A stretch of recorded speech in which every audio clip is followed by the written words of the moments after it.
의과대학 학생 여러분 안녕하십니까? 김대영의 혈액사랑 혈액내과 전문의 김대영 교수입니다. 오늘 이 시간에는 만성백혈병에 대해서 여러분들이 이해하시게 쉽게 한번 설명을 해보겠습니다.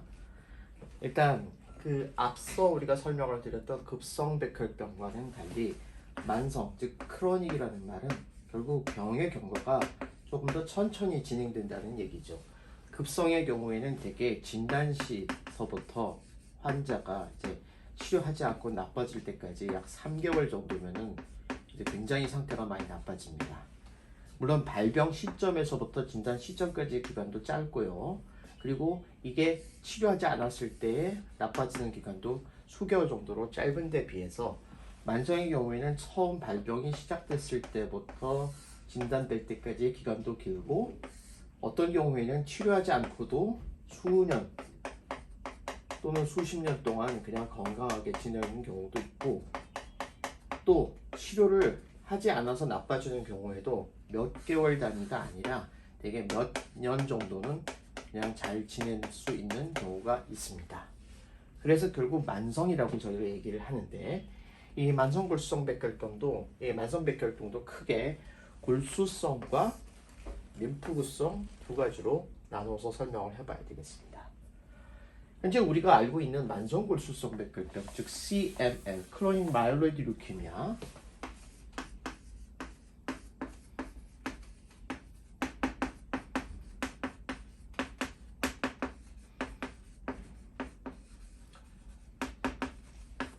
혈액암 중에서 이와 같이 그 이론이 잘 정립되어 있는 그런 병도 드뭅니다. 원인은 이미 밝혀져 있는, 아주 정확하게 밝혀져 있는데 BCR-ABL 트랜스크립션에 의한 겁니다. 트랜스로케이션이죠. 트랜스로케이션.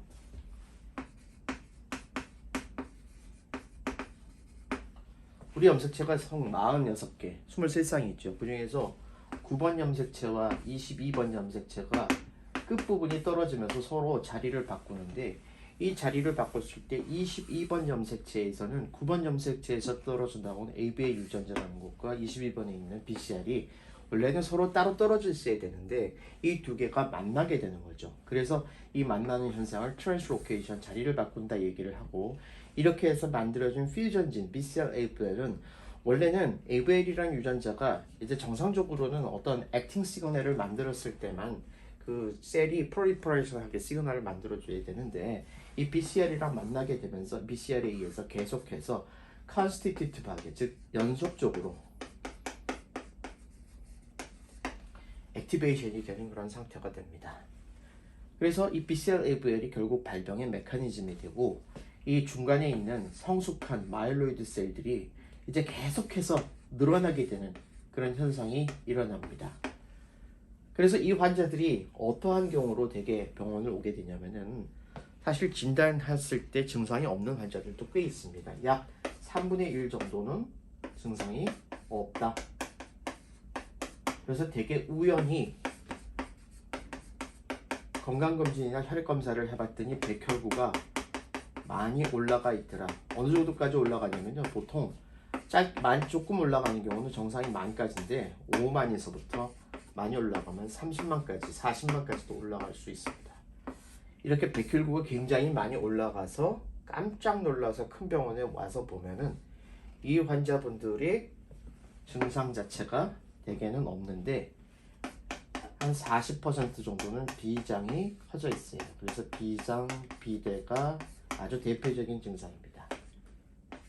비장은 우리 왼쪽 갈비뼈 아래에 만져지는 그런 장기인데 원래는 만져지면 안 되는 장기거든요. 근데 이분들을 이제 신체 검진을 해보면은 비장이 크게는 이 갈비뼈 아래로 17cm까지도 커지는 경우가 있습니다. 그래서 비장비대가 대표적인 증상이고요. 만약에 증상이 있어도 되게 체중이 준다든지 피곤하다든지 이런 컨스티튜셔널한 심텀이 있는 경우가 대부분입니다. 물론 이것은 만성골수성백혈병 중에서 만성기에만 해당하는 경우입니다. 만성골수성백혈병도 세 가지의 단계가 있는데 첫 번째는 만성기, 두 두 번째는 가속기, 세 번째는 급성기입니다. 그래서 대개 90% 정도의 환자가 만성기에서 진단이 되고 가속기는 한 5에서 많아봤자 10%, 급성기도 5에서 10% 정도로 진단이 되는데 이 만성기에 있는 환자들은 대개 이와 같이 증상이 없거나 무증상 또는 가벼운 증상에서 백혈구가 증가되어 있고 비장이 커지는 상태로 진단이 되고 대개 혈액 검사를 보면은 백혈구는 많이 증가해 있는데 이에 비해서 빈혈이라든지 혈소판이 떨어져 있지는 않습니다. 그래서 대개 그 만성골수성 백혈병을 급성백혈병과 구분을 할 때에 우리가 첫 번째로 확인하는 것 중에 하나는 백혈구가 늘어나 있는데 이 백혈구가 늘어난 거에 비해서 상대적으로 빈혈이나 혈소판이 감소되어 있는 것은 그렇게 심하지 않다. 또 환자에 따라서는 오히려 혈소판이 늘어나 있는 경우도 있다. 이렇게 해서 저희가 구분을 하고 물론 제일 좋은 것은 CBC 검사를 해보면서 디퍼런셜 카운트를 해보면 제일 좋겠죠. CBC with 디퍼런셜 카운트를 해보고 페리페럴 블러드 스메어 블러드 셀 모폴로지를 해보면은 이때 늘어난 백혈구가 블라스트는 거의 없거나 있어도 몇 퍼센트에 불과하고 대부분의 백혈구는 성숙한 세그먼티드 뉴트로필이 대부분이라는 겁니다. 그래서 성숙한 백혈구가 굉장히 많이 늘어나 있고요. 이 환자들한테 골수 검사를 해서 역시 골수 검사를 봐도 블라스트 퍼센트가 대개 5% 미만일 경우 이런 경우가 이제 만성기가 됩니다. 그런데 이 환자들이 이제 한 5년 정도 지나면은 만성기에서 시작해서 5년 정도 지나면은 이제 가속기를 넘어가는데 가속기가 되면은 블라스트 퍼센트가 5에서 19%까지 늘어나고 증상들이 조금씩 나타나기 시작합니다. 그러다가 골수검사에서 블라스트가 20% 이상이 넘어가게 되면 그때는 급성백혈병하고 똑같아집니다. 그래서 급성기라고 얘기를 하고 급성기가 되면 급성백혈병과 구분이 잘 되지도 않고 이러한 경우 치료를 하지 않을 경우에 역시 수개월 내에 환자가 잘못될 수 있기 때문에 빨리 진단을 해서 빨리 치료하는 것이 굉장히 중요하겠죠. 진단에서 가장 중요한 것은 역시 그래서 CBC 검사와 블러드셀 모포로지 골수 검사, 본메로 바이옵시, 그리고 크로모좀 스터디를 해서 크로모좀 스터디에서 즉 염색체 검사에서 필라델피아 크로모좀 9번, 22번을 확인하는 것이 가장 중요합니다. 이 9번, 22번을 그런데 필라델피아 크로모점으로 우리가 확인할 때까지 시간이 상당히 걸리기 때문에 PCR법이라는 걸 사용을 해서 BCR-AVL을 확인하는 것이 좀 더 빨리 검사를 확인할 수 있고 이 BCR-AVL이 나오면은 바로 만성골수성 백혈병이다 이렇게 저희가 진단을 할 수 있겠다 이렇게 얘기를 드리죠. 그래서 이러한 단계로 해서 진단이 된 환자들은 일단 만성기의 경우에는 과거에는 대부분 다 골수 이식을 해야 된다고 생각을 했습니다. 그렇지만 최근에 이 BCR-AVL을 타겟으로 하는 표적 치료제가 개발되면서 즉 BCR-AVL 티로신 키나제가 개발되면서 우리가 굉장히 치료에 획기적인 변화를 가져오게 됐는데 그 대표적인 약이 이메티닙, 드사티닙, 밀로티닙 이런 약제들이 있고요. 우리나라에서 개발된 약으로는 아직 교과서에 실리지 않았지만은 라도티닙이라는 약도 있습니다. 그리고 이러한 약제들보다 조금 더 어드밴스된 스테이지를 치료할 수 있는 포나티닙이라는 약도 있습니다. 이게 이러한 먹는 약, 경구용 표적 치료제를 가지고서 만성기에 있는 환자들은 약을 꾸준하게 복용하면 3개월 내에 대개 혈액 검사가 정상으로 되고 골수 검사도 정상화되고 대개 1년째까지 치료를 하면서 계속해서 이 BCR-AVL의 양을 재는데 이 양을 쟀을 때 만약에 처음에 이 PCR법을 정량 PCR, 퀀티타티브 PCR로 했을 때 처음에 63%였다고 가정을 하면은 이게 0.1%까지 내려가는 것을 MR3 메이저 몰레큘러 리스폰스 그렇게 얘기를 하고 0.0032% 밑으로 내려가는 것을 MR 4.5다 해서 여기가 우리가 현재로서는 가장 중요한 치료의 목표다 이렇게 얘기를 할 수 있습니다. 1차적으로는 MR3 0.1%까지 도달하는 게 목표고 근본적으로 우리가 잘 치료가 되었다고 생각하려면 MR 4.5 즉 0.0032%까지 줄어들어야 된다. 그리고 이러한 약제만을 투여해서도 충분히 환자가 여기까지 도달할 수가 있고, 현재 이 보통 이러한 약제를 5년 정도까지 투여를 해본 다음 어느 정도 이런 MR4.5까지 이 수치가 좋아진 상태에서 조심스럽게 약을 끊어보는 연구도 하고 있고, 실제로는 그러한 약을 끊는 것도 가능하다. 대개 약을 끊었을 때 40%의 환자는 약이 없이도 계속해서 건강한 상태로 지낼 수 있는, 즉 트리트먼트 프리 레미션이라는 그런 단계로 올 수가 있다는 것을 여러분들이 기억해 주시기 바랍니다.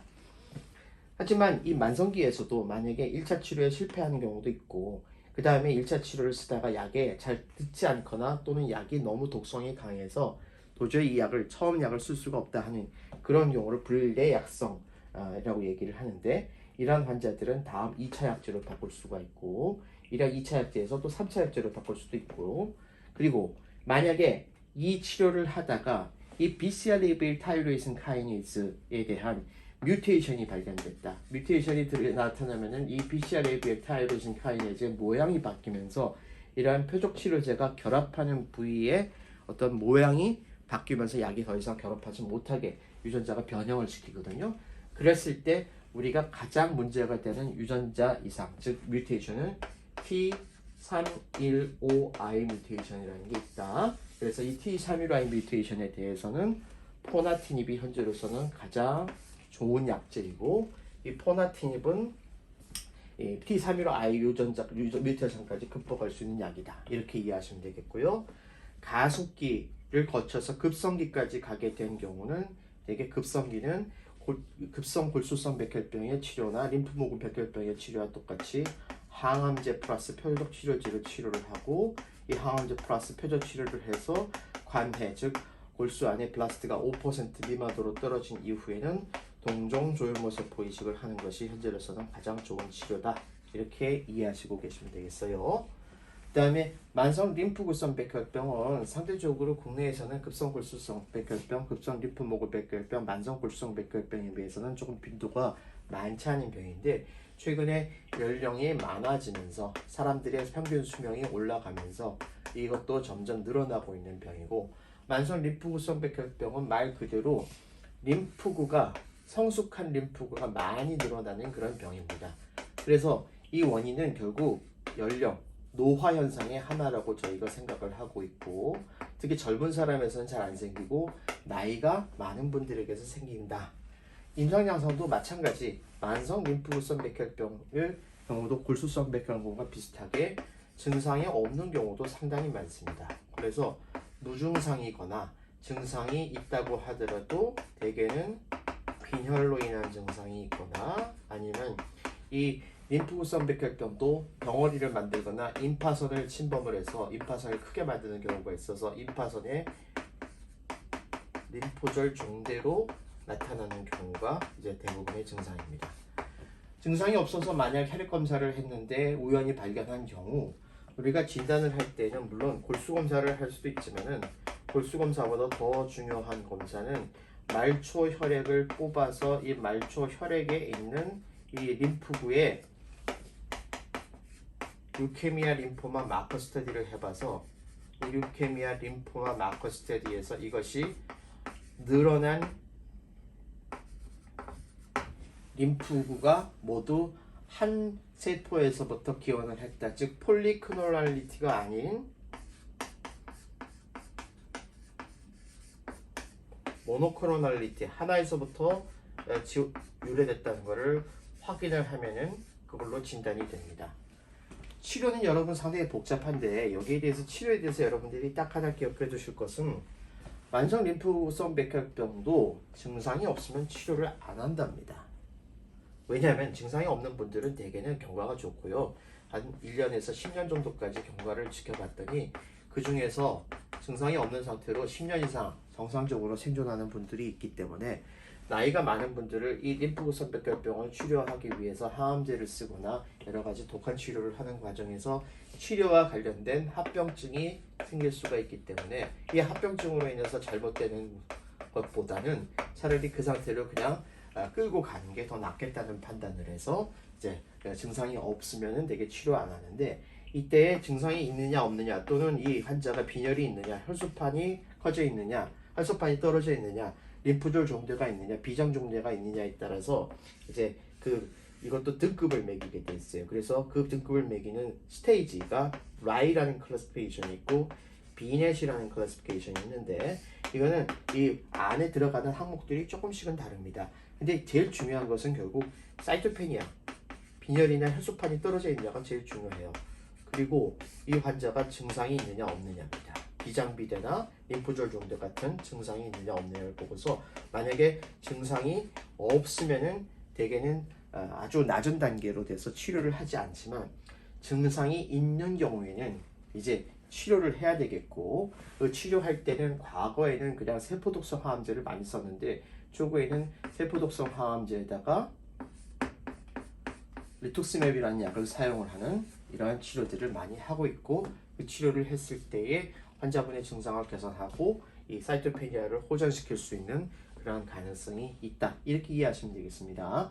자, 그럼 만성백혈병을 다시 한번 정리하면요. 만성백혈병은 이 경과 자체가 급성에 비해서 만성적으로 발병 시점에서부터 진단이 될 때까지 그리고 병이 나빠질 때까지 경과가 아주 인돌런트하게 만성적으로 스무스하게 가기 때문에 만성백혈병이라고 얘기를 하고 만성골수성 백혈병과 만성 림프구성 백혈병 두 가지가 있는데 만성골수성 백혈병 즉 크로닉 마일드 류케미아 CML의 원인은 BCL-ABL의 트랜스로케이션 즉 9번, 21번 염색체가 서로 자리를 바꾸면서 생기는 이러한 비정상 유전자에 의해서 세포가 계속해서 분열 증식하는 것을 유발하게 되면서 생기는 거고 3분의 1 정도는 증상이 없고 우연히 백혈구가 이렇게 5만에서 30만까지 늘어나는 걸로 진단이 되고 증상이 있는 경우에는 비장이 커져 있거나 또는 체중이 줄고 피로감을 느끼는 정도의 증상을 가지게 됩니다. 진단할 때 제일 중요한 것은 결국 CBC와 디퍼런셜 카운트를 해서 이렇게 늘어난 백혈구들이 대부분 다 머추얼한 뉴트로필, 세그먼트 뉴트로필이라는 걸 확인하면 되고 블라스트가 있어도 대개는 몇 퍼센트, 5% 미만으로 나오게 되겠죠. 그리고 골수 검사를 하면서 크로모좀 스터디와 이러한 BCL-ABL에 대한 PCR 검사법을 해서 진단을 하면 되고요. 현재까지 우리가 이것을 병기를 나눌 때 블라스트 퍼센트에 의해서 만성기, 가속기, 급속기로 나누고 골수에서의 블라스트 퍼센트가 5% 미만이면 만성기 대부분의 환자가 만성기 90%가 만성기로 진단이 되고 5에서부터 19%인 경우가 가속기 그리고 5% 정도의 환자는 뭐 골수 안에 있는 블라스트가 20% 이상이 되는 급성기로 진단이 되는데 급성기부터는 급성 골수성 또는 급성 림프모그 백혈병과 똑같은 임상 양상을 보인다. 그래서 만성기의 경우에는 현재 우리가 사용할 수 있는 좋은 약제인 이메티닙, 다사티닙, 닐로티닙, 라도티닙, 포나티닙과 같은 BCL-ABL 타이로신 카이네이즈 이니비터 표적 치료제를 사용할 수 있고 이 표적 치료제를 사용을 해서 이런 유전자 검사를 계속해서 유전자 검사 수치가 0.1%까지 떨어지는 것을 MR3, 0.0032까지 떨어지는 걸 MR4.5라고 해서 0.1% 밑으로 떨어지는 것을 현재로서는 가장 좋은 목표로 생각하고 있지만 이상적으로는 0.0032% 밑으로 떨어져서 MR4.5까지 간 이후에 조심해서 약을 끊어보면은 약 40% 정도는 약을 끊을 수 있는 트리트먼트 프리 레미션이라는 것을 얻을 수 있다. 여기까지로 이해하시면 되고 그리고 이 BCL-ABL 타이로신 카이네이즈 이니비터에 뮤테이션이 생기게 되면은 기존에 사용하던 약제가 잘 듣지 않게 될 수 있는데 이렇게 약이 잘 듣지 않거나 사용하는 약에 대해서 환자가 부작용이 심해서 약제를 다른 약으로 바꿀 수도 있고요. 이렇게 약을 바꾸는 과정에서 BCL-ABL 타이로신 카이네이즈가 이런 T315I라는 가장 강력한 돌연변이를 만나면은 기존에 이런 사용한 약제들이 전부 다 듣지 않고 오직 듣는 약은 포나티닙밖에 없다. 그리고 급성기가 된 경우에는 항암제에다가 표적치료제를 같이 사용을 해서 관해를 획득한 이후에 동종조혈모습 의식을 하는 것이 현재로서는 가장 최선의 치료다.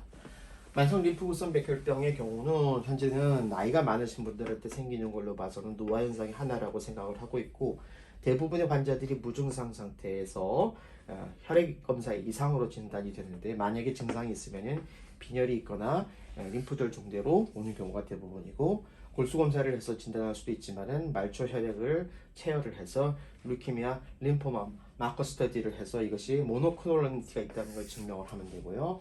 치료는 Y나 B의 클래시피케이션에 의해서 환자가 사이토페니아가 있거나 림프절정대, 비장비대와 같은 증상이 있는 경우에만 치료를 하게 돼 있고, 치료가 없으면 대개 이렇게 무증상인 상태로도 오랫동안 지낼 수 있지만, 치료를 해야 되는 경우에는 이와 같이 항암 치료에다가 표적 치료제를 같이 취한 것으로 현재는 많이 치료하고 있다. 이렇게 이해하시면 되겠습니다. 예, 학생 여러분 좀 도움이 되셨는지 모르겠습니다. 이 만성 백혈병에 대해서도 여러분들이 어떤 개념을 가지시고 접근을 하는 것이 중요하다고 생각합니다. 궁금하신 점이나 질문하실 게 있으면 유튜브 댓글에다가 올려주시면 답변을 드리도록 하겠습니다. 감사합니다.